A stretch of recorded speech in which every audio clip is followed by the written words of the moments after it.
morning, New Hope. Good morning.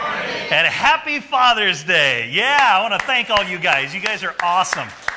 Thank you for doing everything that you do. You know, this is a tough job you guys have. You know that? You guys have a tough job, this fathering thing. So we really want to just say happy Father's Day to you, and we mean that. Hey, just real quickly as a little housekeeping before we dive into our message this morning. Next week, next Sunday, or actually this whole week, actually, Pastor Tim and I are going to be gone. So if you're calling our office or knocking on our door, that's why we're not there. We're at the National Conference. Happens once every 2 years, so we're going to be gone this week. We'll be back on Sunday, of course, but there is, of course, the service where we're going to be next week sharing all of our testimonies and all that. So what a wonderful time. I hope you're going to be back next Sunday for that.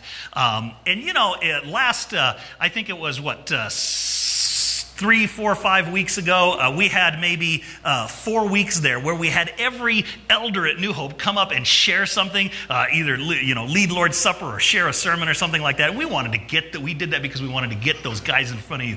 These are your leaders. These are the guys that are in charge of shepherding your souls. And so it's wonderful that we have so many great leaders here at New Hope that can come up and do that. So happy Father's Day. You know, when I think of fathering, you know what I kind of tend to think about? I tend to think that this is a scary prospect. It's a scary proposition. It really is. And when I was a young father, I was too dumb to know how frightening it really was. And the older I get, the more I realize, man, this is like serious business. This is no joke. Fathering is scary. And so today, I really, really want to focus on just celebrating Father's Day. You know, we always wonder, what is Father's Day? What's that all about? Is that something we should be celebrating? Absolutely, we should be celebrating it because Scripture commands us to honor our father and mother. So that's a biblical thing to do, to celebrate Father's Day and Mother's Day. You know, there was a kid one time that somebody asked him, hey, what's the difference? What's the difference between Mother's Day and Father's Day? Like, how would you describe Father's Day? You know, what's it all about to you? And the kid says, you know, Father's Day is just like Mother's Day. The only difference is the gifts aren't as expensive.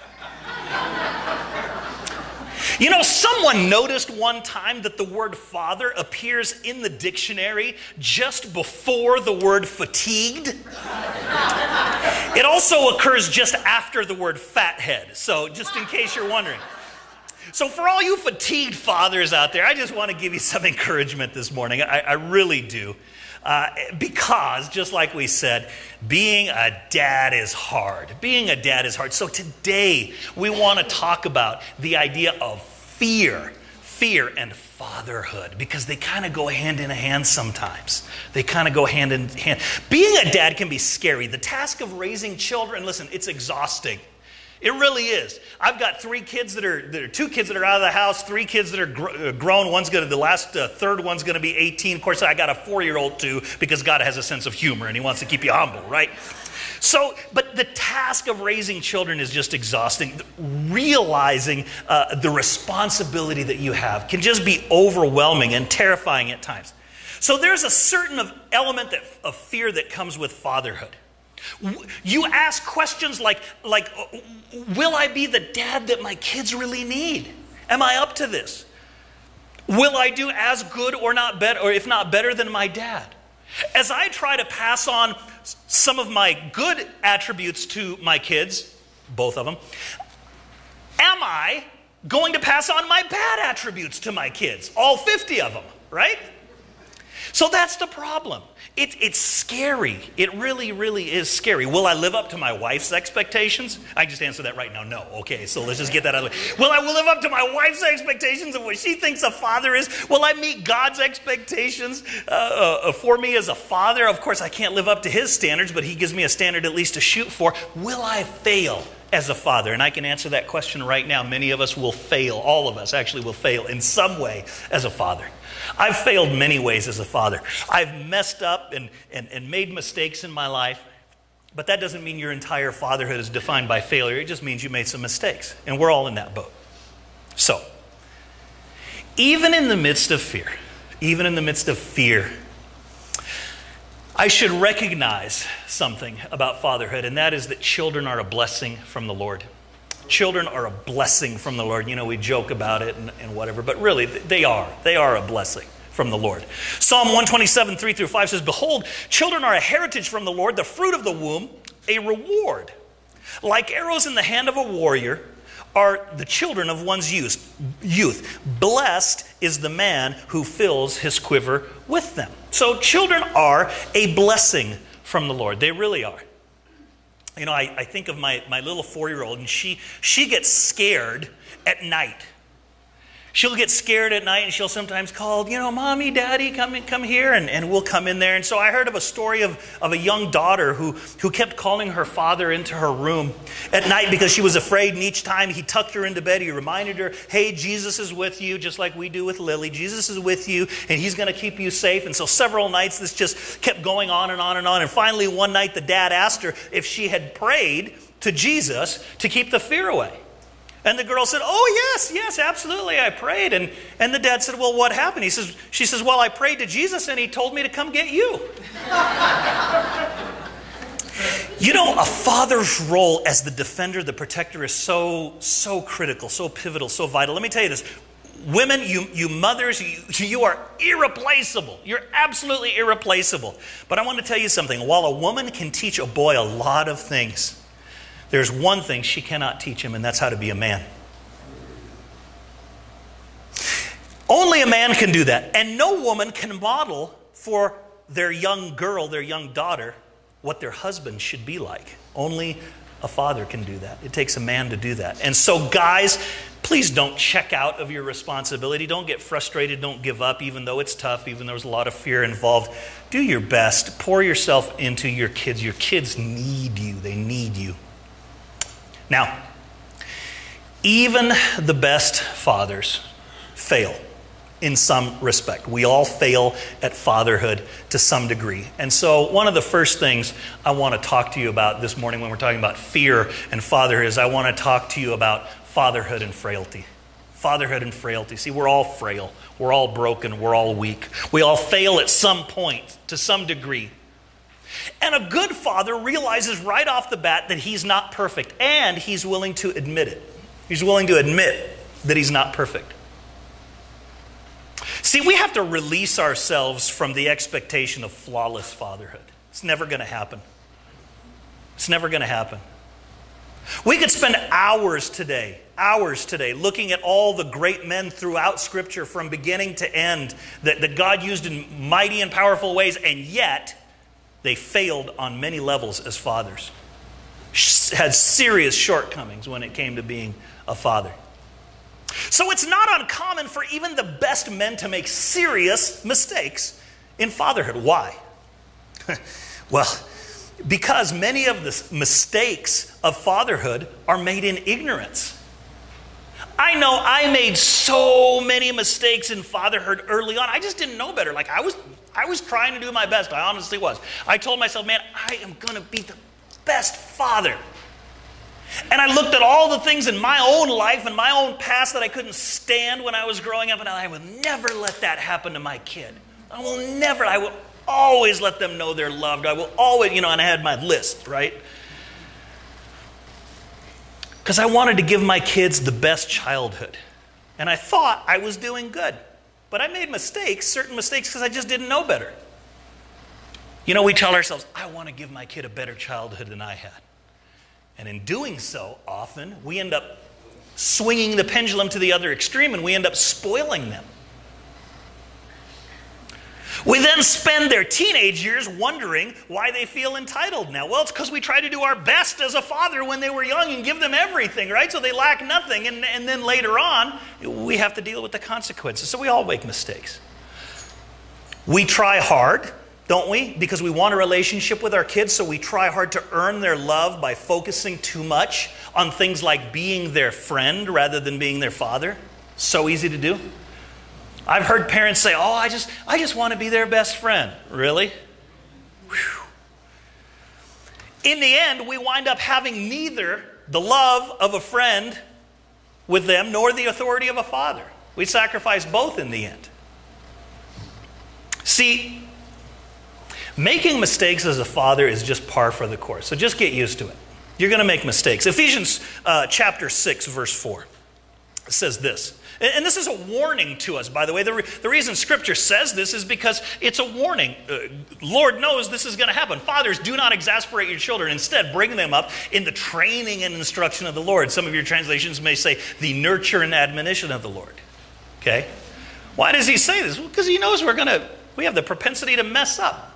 Kind of like these lights are doing today. What is with that? Maybe reset that program. So, we have the propensity to mess up as fathers. You know, I look back over the many mistakes that I made as a young father, and I can't help but lament my poor decisions. I'm feeling the frailty of fatherhood. I'm experiencing the frailty of fatherhood, and you will too if you haven't yet. What do? Well, we learn from it. We learn from it and we move on and we try to apply biblical principles of fatherhood as best we can. So understand that there is an element of frailty to your fatherhood. It's just going to happen. I want to dwell for a little bit of time today on the concept of fatherhood and faith. Fatherhood and faith. See, your children's faith in God will closely be linked to their concept of fatherhood. I'll say it again. Your children's faith in God and relationship with God and the way they interact with God will be closely linked to their concept of what fatherhood is all about. And you have everything to do with that. See, there are lasting effects that fatherhood has. Fatherhood can have lasting effects. Shut down the program, restart it. Okay, awesome. Fatherhood can have lasting effects on your children for the long run. And here's what I mean by that, okay? When you make bad decisions as a father, your children can pick up on that and start having those habits themselves. But there's the flip side of the coin also. Did you know that when you make good decisions as a father, when you honor God as a father, when you live a life that honors Him, here's what happens. God, because of you, for your sake, will also protect your children and your grandchildren for years to come. I don't know if you knew that. That's a biblical concept. God does that. God protects children for the sake of their father's godliness. So, the way you have a relationship with God will profoundly affect your children. Look at this. Proverbs chapter 14, verse 26 says this. Proverbs 14, 26. Whoever fears the Lord has a secure fortress, and for their children it will be a refuge. You see that? Whoever fears the Lord has a secure fortress, and for their children it will be a refuge. Not just for you. Your godliness doesn't just impact you, it impacts your children and their children. God does something about that. I don't know how all that works. I don't pretend to understand how God works in that precisely, but I know it's a biblical principle. I want you to understand that as a father, there's many rewards as a father.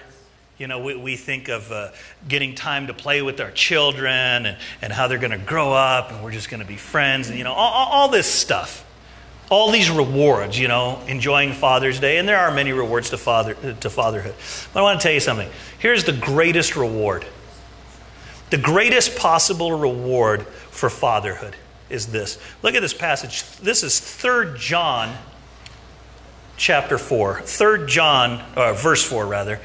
Says this, I have no greater joy than to hear that my children are walking in the truth. And look at Proverbs 23:24. The father of a righteous man has great joy. He who has a wise son delights in him.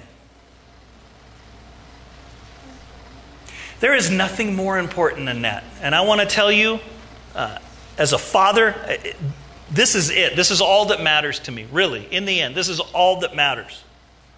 This is all that matters to me.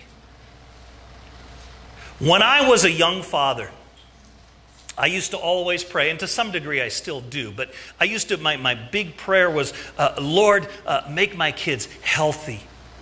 Make them smart. Give them a good personality. Let them get a good education. Let them find a good job. Let them find a good spouse. Let them prosper. Let them succeed. And you know what my prayer started changing to? My prayer started changing to, and eventually became, Lord, please do anything and everything, whatever you want to do in their life. I don't care if it brings pain. I don't care if it brings sickness, whatever. I don't care. You do anything as long as they love you. That's all I want. I just want them to love you. Because there's no greater prayer you can ever, no greater blessing you could ever want for your children. And there is no greater blessing that they could ever give you is that they would love the Lord. A good father recognizes his responsibility to raise his kids in the Lord. You know Samuel. Well, you've heard the story of Samuel, perhaps. Samuel was one of Israel's judges. And here's what happened. He was a father figure, so to speak, to Israel. And many of the traits that Samuel exhibited are traits that you and I as fathers can emulate. It's what good fathers do. It's what good fathers do. And in 1 Samuel, we read this story of what happened with Samuel. The people of Israel sinned because God appointed Samuel as their leader, and yet the people rejected him and demanded a king instead. They demanded a king instead. Samuel, or Deuteronomy chapter 6, verse 6 through 7 says, "And these words that I command you today shall be on your heart. You shall teach them diligently to your children, and shall talk of them when you sit in your house, and when you walk by the way, and when you lie down, and when you rise." See, that's what we're supposed to do. And Samuel went about the business of teaching the people of Israel God's commands. But there was a problem. They didn't want to hear it. They didn't want to hear it. They wanted, rather than to accept Samuel's authority, whom God had appointed as leader over them, here's what they wanted. They wanted to be like all the other nations. They wanted to be like all the other nations. You ever had a kid? You ever had a kid that wanted to reject authority because they wanted to be like everybody else? They wanted to be like their peers? See, that's what the nation of Israel was doing. Oh, you know what? All these other people, all these other nations, all these other people have kings. So we want a king. Get rid of this judge guy that God's appointed. Give us a king like every other nation. Everybody's doing it. So they rejected Samuel's authority. And when they rejected Samuel's authority, they rejected God's authority as well. Mark this. Someone who is bent on rejecting one kind of authority will usually reject all authority. It's a rebellious spirit. It's a rebellious heart. Samuel rebukes the people of God. God sends a storm filled with thunder and lightning and rain. And they heard Samuel's rebuke, and they saw this storm from God, and they begged Samuel. They said, "Would you please pray for us?" 1 Samuel 12:19 says, "Pray to the Lord your God for your servants so that we will not die. For we have added to all our other sins the evil of now asking for a king."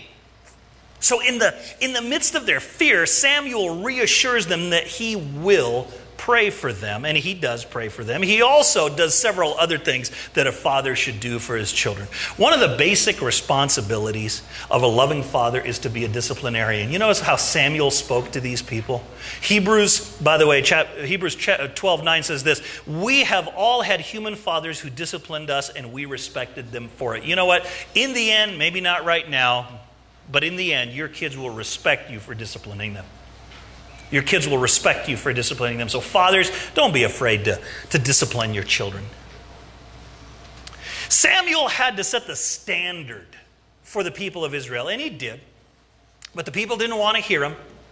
When Samuel one time went to Bethlehem to anoint King David, the next king of Israel, here's what the people said. 1 Samuel 16:4, "When he arrived at Bethlehem, the elders of the town trembled when they met him, and they asked, 'Are you coming in peace?'" See, it's just like a child that's done something wrong, like right before, 5 minutes before dad comes home from work, They knew, right?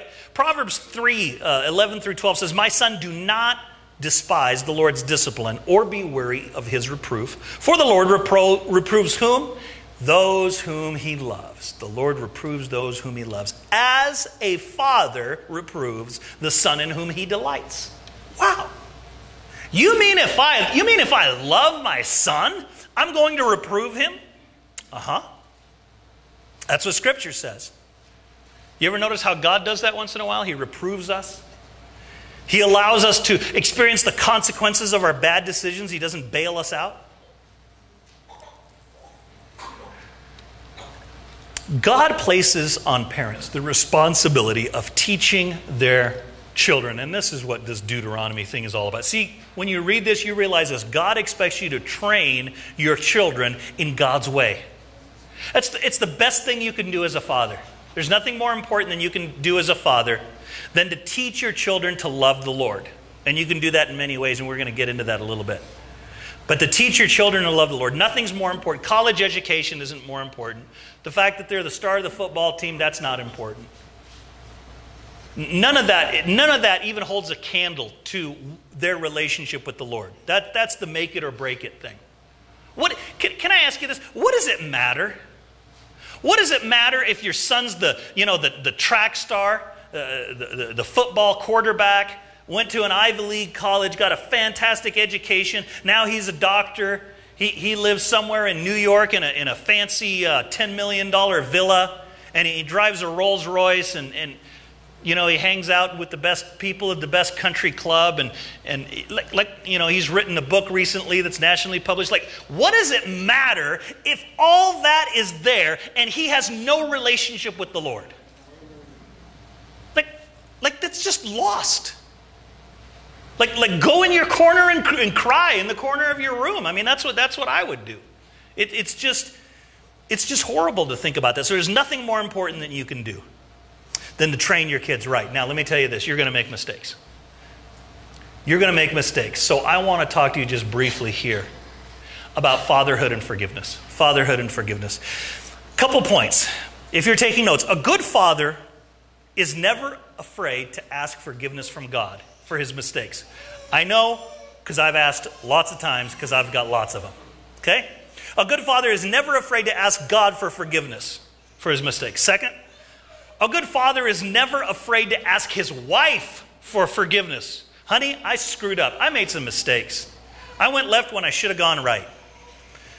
Next, a good father, here's the tough one. A good father is never afraid to ask his kids for forgiveness. I messed up. I made some mistakes. Would you forgive me? I haven't been a very good dad to you. I did this, and you can list them out. See, your ability to do that is going to make a big difference. Next, you also have to have the ability to forgive your kids' mistakes. When they come to you and they say, hey, Dad, I repent, I messed up, that should just be, boom, forgiven. Okay? A good father forgives his kids' mistakes. When they repent, you got to forgive them because that colors their perception of God. Next, a good father never withholds forgiveness from his wife either. His wife's going to make mistakes as a mother, right? So you forgive your kids, you forgive your wife. Psalm 103:13 says this: as a father has compassion on his children, so the Lord has compassion on those who fear him. See, we should have the same kind of compassion that the Lord has as fathers. A good father must be able to also, when you're talking about fatherhood and forgiveness, a good father has to be able to forgive himself. This is the toughest one for me. A good father has to be able to forgive himself and move on after realizing, boy, I've really blown it with my kids. You got to forgive yourself and move on. We all learn, we all make mistakes, trial and error. Now, I want you to pay attention to this carefully here. Don't miss this. Having wayward kids is not necessarily a sign of poor fatherhood. I want you to understand that. Having wayward kids is not necessarily a sign of poor fatherhood. Why? Because every human being is a free moral agent. Yes, you can influence. Yes, you can admonish. Yes, you can impact. Yes, you can do all kinds of things with your kids. But ultimately, the choice is there. They're free moral agents, and they will do what they want to do. By the way, in case you're doubting this, hey, let me ask you something. God, is he the perfect father? Yes. Does he have screwed up children? Yes. right? Okay? Having wayward kids is not necessarily a sign of poor fatherhood, and being the perfect, most wonderful, greatest father on earth is no guarantee that your children are going to grow up to love the Lord. Just want to get that out of the way real quick for you, okay? Now, here's what I want to leave you with today. I want to just leave you with some practical principles of parenting. Okay? Just some practical principles of parenting. Some of these can apply to mothers too. It's mainly pointed toward fathers, but some practical principles of parenting. Why? Because I wanted you to walk out of here equipped and encouraged and inspired to be a better father and to have some tools to be able to do that with, okay? So just very quickly, I'm just going to run through some points in no particular order, just very quickly, because I want you to be encouraged. See, I want to begin with this principle. We should be about the business of imitating the parenting practices of God. God's parenting. So if you're asking, what's a good father? What's a good father look like? You don't go read the latest psychobabble book. You go and you look through Scripture and you say, how does God parent? How does God parent His children? And that's how you find out. First, number one, if you're taking notes. First, walk the walk. Walk the walk. See, we read all these passages about teaching your children, Scripture and all. Listen, you can teach your kids, you can have them memorize this front to back. If they don't see you actually living it, you might as well hang it up. They got to see you living it. Being a good father goes way beyond what we say, way beyond what we teach, way beyond the principles we say we believe. It goes to the heart of who we are, our character. Do you walk the walk? Do your kids see you walk the walk? Because your kids won't listen to what you're saying if they don't see you living it. See, that's part of the reason Samuel challenged Israel to find fault in him. He said, 1 Samuel 12:13, he says, whose ox have I ever taken? Whose donkey have I ever stolen? Whom have I ever cheated? Whom have I ever oppressed? From whose hand have I accepted a bribe to make me shut my eyes? If I have done any of these things, tell me. See, he wanted the people to see the purity of his life through example. I want to tell you something. Your example as a father will speak more loudly to your kids than any words you could ever possibly speak.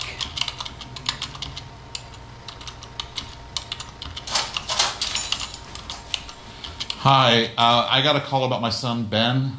Oh, yes, Mr. Mason. He's in with the principal. He'll be out in a minute. This is it. My first serious, teachable moment. A chance for me to impart the wisdom of my life to my son. If he thinks he can get into whatever he did at school and get away with it, no, sir. Not this dad. Look at him. Like a sponge. Ready to soak up all my life experiences. Maybe I'll tell him about the time we... No, he is not ready for that story yet. How did the TV dads do it? Like Mr. Tanner? Or Dunphy? Or the great Mr. Belding? Wait, he was the principal. Maybe he was a dad. Doesn't matter. This is going to be awesome. I'll start with a relatable story, then show how I thought I was cool by doing something wrong, and wrap it up by how bad it got and what I learned. Finally, bring it home with a scripture and a prayer. Dad, look at me now. I'm finally a father. And both Ben and I will remember this moment as the turning point in his life. And it begins in 3, 2. Mr. Mason, thanks for coming in. Ben is free to go now. You know, it was really great how he stood up for those other kids. He's not in trouble? No, he's not in trouble. But my moment. You should be very proud of Dan. Great job, Dad.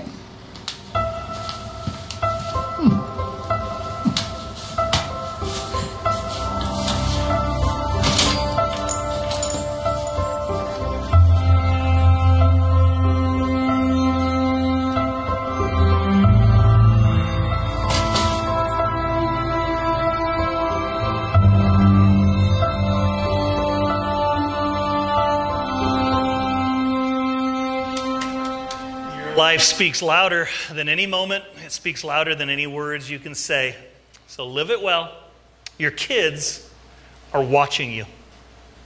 The best thing we can do for our children and grandchildren is to personally be right with God. It's the best thing you can do. You can preach to them all day. Doesn't do a thing.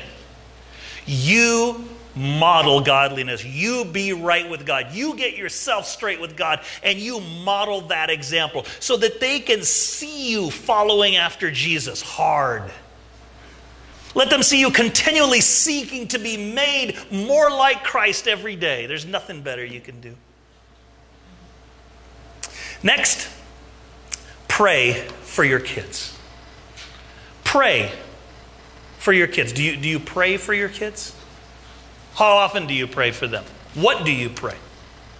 It's critical that you pray for your kids. Samuel tells Israel in 1 Samuel 12:23, "As for me, far be it from me that I should sin against the Lord by failing to pray for you, and I will teach you the way that is good and right." A good father, listen, is a spiritual leader of his household. If you're not the spiritual leader of your household, if you're waiting for your wife to take your kids to church, if you're waiting for your wife to read them stories, nothing wrong with her doing that. But you should be the one taking the lead, dads. You have to be the spiritual leader of your home. And you have to pray for your kids. Next, remain kind and communicative with your kids. Remain kind and communicative. You know, being a disciplinarian, being tough on them, doesn't mean being rude. It doesn't mean being harsh. In fact, quite the opposite. It requires humility and transparency. We've all got blind spots in our lives, every one of us, me first. So say to your kids, listen, I am not perfect, and I've made some serious mistakes. Could you speak into my life and tell me some ways maybe I could be a better parent to you? Imagine saying that to your kids. How have I messed up? Where have I gone wrong? How can I do a better job? Let me know. I'm ready to listen to you. Remain kind and communicative. Next. Understand the value of your role. We've talked about this. Numerous studies have shown that a father's example and presence in a kid's life plays a huge role on a child's emotions, financial, and relational health for the rest of their lives. Not just while they're kids, for the rest of their lives. Studies have been done, many of them. And it's the father's role in their lives that makes the biggest difference. Our relationship with God now will have an effect on our children long after we die. Long after we die. You know, I often say, you know, all these interactions that I have with my kids, you know all they are? I'm just making memories, that's it. Because one of these days I'm going to be dead and gone and buried, and all these moments that we've made, all these touch points, all these contacts, I'm just making memories. So I hope that they remember those things and look back on those things and honor the Lord because of that. I hope it drives them to love the Lord and encourages them to know who He is.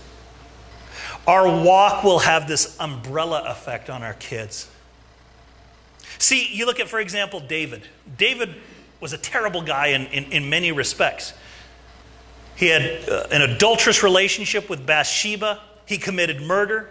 But later he repented and became a man after God's own heart, Scripture says. And because David sought so powerfully in his life to please God, because he sought a close relationship with God, that acted as an umbrella, a shield of protection for both of his sons later on when they were suffering consequences of their bad decisions. God shielded them from many of their consequences because of their father.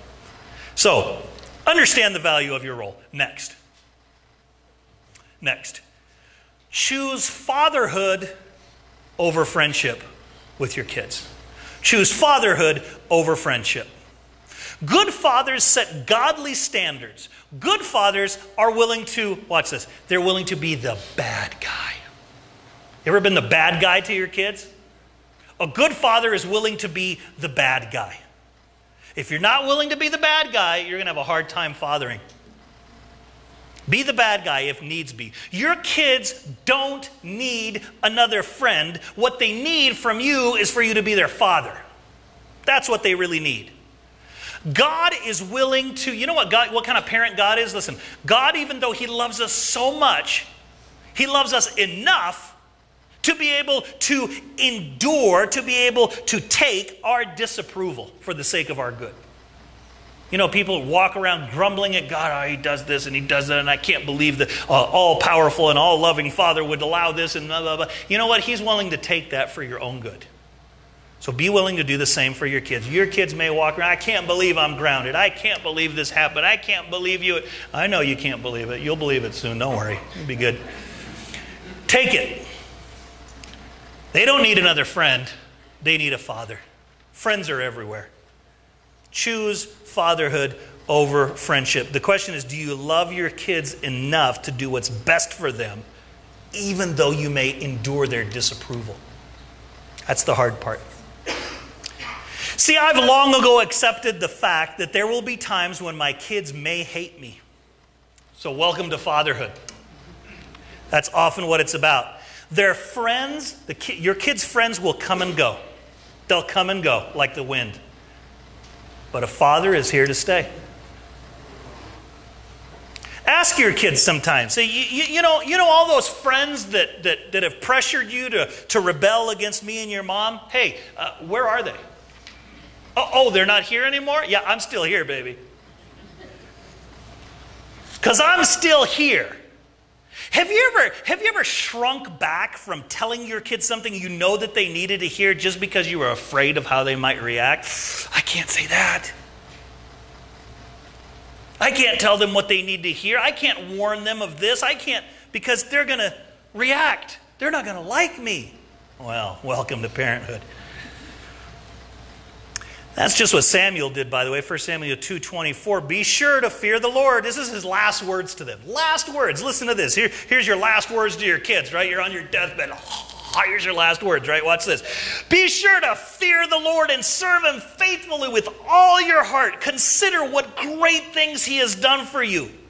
But if you persist in doing evil, both you and your king will be swept away. Ouch. Right? Those are some last words. So don't be intimidated. I know that there's some teenagers out there that will pull this psychological warfare thing with parents. Don't be intimidated by their threats of, I'm going to hate you if you do this. Okay, you go ahead and hate me. Don't be intimidated by their threats of rejection. Have the guts to speak the truth in love to your kids. How they react, that's their choice. You can't control that. Eventually, they'll be thankful that you gave them firm boundaries. You know, there was a study done several years ago. Actually, Dr. James Dobson reported on this. There was a study done. They went to a school. And it was an elementary school.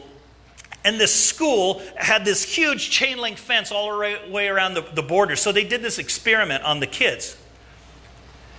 Because they thought, this just feels wrong. It's like we're putting these kids in a cage and they just feel confined and all. So what they did is they took the fence down. You know what the kids did? They all huddled in the center of the field and would play together in a very closed, confined space in the center of the field. Why? Because there were no boundaries, no fences, nothing to keep them safe. Your kids need and want, contrary to what they say, they want boundaries. Give your kids boundaries. Next. Refuse to rescue. One of the hardest things you'll ever do as a parent is to see your kids experiencing the consequences of their own actions, and you have to stand by and watch it without rescuing them. That's hard. Our first reaction as parents is, I'll bail you out, don't worry, I'll pay the fine. Oh, don't worry, I'll talk to the teacher. You ever have those parents, that the kid's screwing around all year, not doing his homework, and then the last week of school, I'll call that teacher and give him a piece of my mind. I'll tell you, I'm not going to give my kid an F, really. That's crazy. You're killing your kid if you do that. You're doing your kid no favors. No favors. Don't rescue your kids. Refuse to rescue. We've got to allow our kids to experience the results of their actions. Why? Because that's how God parents us. Rescuing is easy. It takes love and dedication to not rescue your kids. Here's what happens when you rescue your kids. You think, oh, they're going to be so happy with me and I bailed them out and I'm going to do what a great dad I am. Listen, here's what's going to happen. When you rescue your kids, you end up with teenagers that are irresponsible and entitled. That's what happens. They'll be irresponsible and entitled. Don't rescue your kids. Don't do it. Refuse to rescue. A loving father disciplines the child he loves. Hebrews 12:9. We have all had human fathers who disciplined us, and we respected them for it. Next. Use loving empathy. Loving empathy. Now here's what I mean. When your kids experience the consequences of their action, your tone, your attitude, your demeanor must never communicate anger or revenge, but only loving empathy. So when your kids are experiencing the results of what happened to them because they chose wrong, you should be loving and empathetic with them. Your goal is to bring out repentance, not hatred. You can discipline your kids fantastically. You know what discipline does without love? Discipline without love breeds bitterness. Discipline without love. You say, oh, I've tried to be a good disciplinarian. My kids hate me. Well, but discipline without love breeds bitterness. So you can't be unloving. Colossians 3:21, fathers, do not what? Do not embitter your children against you, or they will become discouraged. How do you embitter your kids? Ha! I told you. I knew that was going to happen. I told you so. Now you're just getting what you deserve. That's crazy. Like, whose side are you on? You should be weeping with your kids. Honey, I am so sorry that this is happening. I wish you hadn't made that choice. It is so sad to sit here and watch you have to do this. I wish you could be out playing with your friends, but instead you got to do this because you made this choice. That's horrible. Give them a hug. Be ready to weep with them. Son, I'm so sorry you're experiencing this right now. It breaks my heart to see what you're going through. That's not what I want for you. Next, don't lecture. Oh man, this one took me a while to figure out. See, I thought, my parents never explained anything to me. Just boom, and you're in trouble. Well, what did I do? I don't know. So I thought, here's what I'm going to do. I'm going to explain everything. Okay, honey, so here's what happened, and here's what you did, and here's where you went wrong, and this is why this is happening, and let me tell you, and let me show you 42 scriptures why this is, and now, I'm not saying don't inform your kids. I'm not saying don't be communicative, quite the opposite, but here's what I'm saying. Don't lecture. Don't get into the habit of lecturing. You know what happens when you start lecturing? Your kids tune out. It's like you right now in this sermon, right? Your kids are gone. Your kids are gone when you start to lecture. You know what I figured out? It took me forever to figure this out. Here's what I figured out. Your kids do not speak English, okay? Here's what they speak. They speak the language of consequences. They understand that real good, okay? But English, just forget that, okay? Just quit wasting your time. Don't lecture. You ruin it. You really do. Don't say I told you so. Don't lecture. Nothing ruins a teachable moment for your kids faster than you start opening your mouth and lecturing. You're like, man, that was going to be a good lesson. Now here goes Dad, right? I almost learned something from this. And Dad had to open his mouth. See, kids understand the language of action and consequences. Enough talk. Just do. Ephesians 6:4, fathers, do not exasperate your children. Instead, bring them up in the training and instruction of the Lord. So here's the conclusion. I'm done.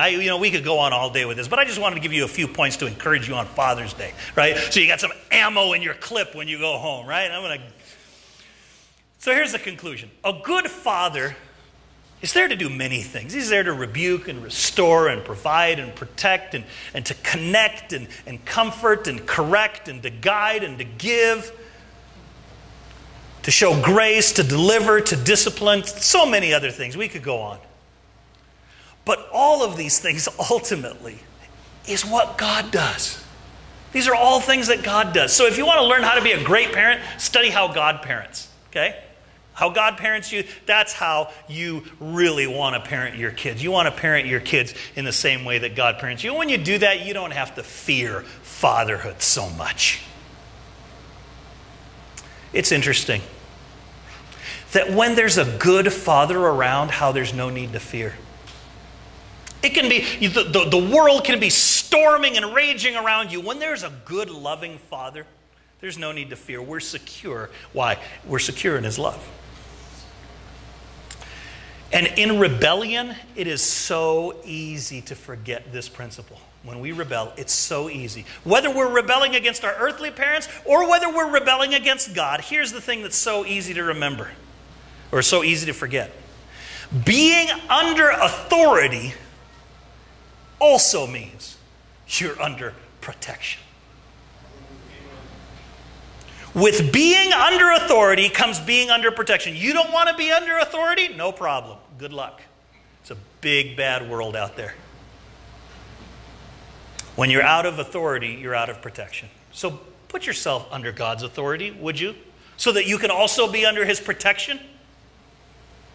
When we willingly submit to God's authority, we also receive his covering.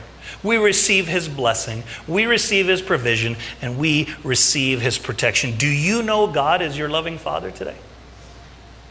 Like maybe you've never even heard that concept of God being a father. That's what he is. That's how he describes himself. That's how he relates to you. Did you know that? And he tells you that if you have come to the place where you've accepted him as your father, where you have accepted Jesus Christ and the price he paid for you on the cross as applying to you, you're a Christian. He says to you that you can call him Abba. The word Abba means daddy. That's the kind of intimacy and relationship that God the Father wants with you. He wants you to call him Abba, daddy. And I hope, if you haven't done that you'll do that this Father's Day. Lord, thank you for being our loving Father. For giving us the perfect example of fatherhood in you. Oh Lord, your patience with us is unimaginable. Your generosity toward us, your kindness toward us. But Lord, also your severity. Lord, that you do not rescue us, Lord. You allow us to go through the consequences of our decisions. But Lord, you are there with us to walk through it.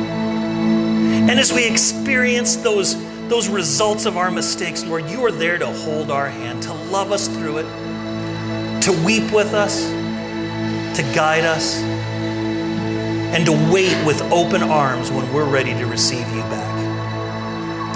Lord, help me this Father's Day to be the kind of dad that my kids can be proud of.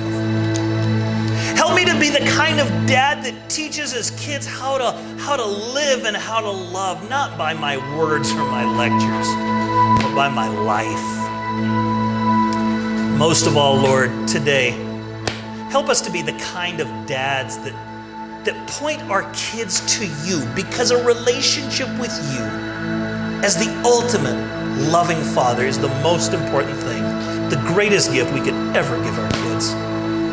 So to you, Lord, on this Father's Day, because you are our Father, we say to you, Happy Father's Day, Abba. We love you, Daddy, and we thank you for who you are and for what you've done. In Jesus' name, amen.